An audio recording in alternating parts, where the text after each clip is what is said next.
מה זה הדבר הפסיכי הזה? נופל עלינו טילים. נופל עלינו טילים. יואו.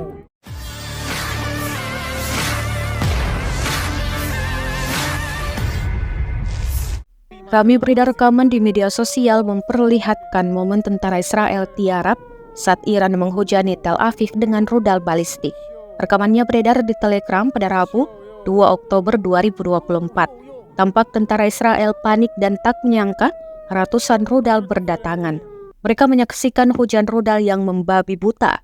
Iran dilaporkan telah meluncurkan rudal ke Israel pada Selasa 1 Oktober 2024 waktu setempat. Hanya 4 hari setelah serangan Israel di Beirut menewaskan pemimpin gerakan Hizbullah yang didukung Iran, Hassan Nasrallah. Serangan ini bahkan lebih cepat dari peringatan pejabat Amerika Serikat yang mengatakan Iran akan menyerang dalam beberapa jam ke depan.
Download Tribun X sekarang, menghadirkan lokal menjadi Indonesia.